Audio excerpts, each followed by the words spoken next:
আসসালামু আলাইকুম। গতকাল রাত 1:30 আমরা রওনা দিলাম রংপুর থেকে পঞ্চগড় যাওয়ার জন্য। উদ্দেশ্য যে তেতুলিয়া 0 পয়েন্টের এই ডাক বাংলো থেকে আমরা দেখবো মূলত কাঞ্চনজঙ্ঘা। পথিমধ্যে জলঢাকা থেকে তালেব ভাইজান আর ডেভেলপ ভাই আমার সাথে অ্যাড হয়ে গেল। সবাই মিলে গল্প করতে করতে আমরা অলরেডি চলিয়ে আসছি পঞ্চগড়। তো এখন বাজে ভোর 4টে। এত জোরে ধরে আসছে যে গাড়ি চালায় যাচ্ছে না, মানে খুব ধীরে ধীরে যাবার লাগছি। ফাইনালি মেলা কষ্ট করে আমরা চলে আসলো সেই ডাক বাংলো। তো 5:30 বাজার সাথে এডেগোনা আসছি, অন্ধকার এক না পরে কাঞ্চনজঙ্ঘা ভাষার কথা। কিন্তু এডেগোনা আসার সাথে যে পরিমাণ ঝড় বৃষ্টি শুরু হল তাতে মনে হয় না যে আজকে আমার মিশন সাকসেসফুল হইবে। আমরা যেহেতু রাইতো জার্নি করে আসছি তো এটা সবাইকে ভোগ লাগছে, যার কারণে আমরা কিছু খাওয়ার উদ্দেশ্যে বেরাইনো। কিন্তু ঝড় বৃষ্টি বেশি থাকার কারণে একটা দোকানও খোলা পাইনো না, যার কারণে আবার হতাশায় এই যে ডাক বাংলার এডেগোনায় এসে দাঁড়িয়ে আছি। যদি ওয়েদার ঠিক থাকে, আকাশ ফ্রেশ থাকে, কয়টা পর্যন্ত দেখা যায়? 7টা পর্যন্ত দেখা যাবে। 7টা।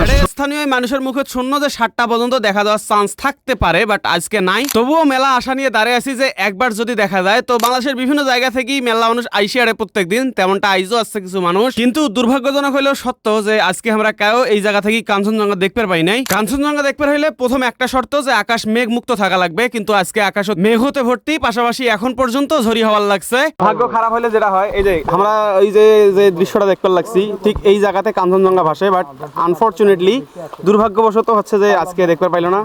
তো কষ্ট নেওয়ার কিছু নাই বা করারও কিছু নাই, খুব জার্নি করে আসি এভাবে হাজারো মানুষ ফেল হয়ে যায়। যাই হোক, এক বুক হতাশা নিয়ে মূলত এখন যাওয়ার লাগছি বাংলা বান্দা 0 পয়েন্টের উদ্দেশ্যে। যাই মূলত মোর ভিডিও থেকে কাঞ্চনজঙ্ঘা দেখতে আসবে চান, তাই আগে থেকে রুম বুক করবেন। এটা কোনো থাকার জন্য মেলা হোটেল পাওয়া যায়। তো আগের দিন আসিয়ে থাকিয়ে পরের দিন কাঞ্চনজঙ্ঘা সকালবেলা উপভোগ করিয়ে তারপর পঞ্চগড়ের বেশ কিছু স্পট ঘুরিয়ে বাড়ি যাওয়ার পাইবেন। তবে আগে থেকে খোঁজ খবর নিয়ে আইসেন। তো যাই হোক, এখন তেতুলিয়া 0 পয়েন্টে আছি। তো দুর্ভাগ্যজনক হলেও সত্য যে 9টার আগত এই 0 পয়েন্টের অডেকোনাও যাবার দিবেন না। তো যাই হোক, আর কি করার, এখন ঘুরি বাড়ি। তো আজকে না হয় কিছু দেখবেন নাই পাইনো। তো আজকের মতো মুইও গেনু। ইনশাল্লাহ তোমার সাথে দেখা হয়েছে আমার রংপুরের ভাষায় নয়া কোনো এখন ভিডিও।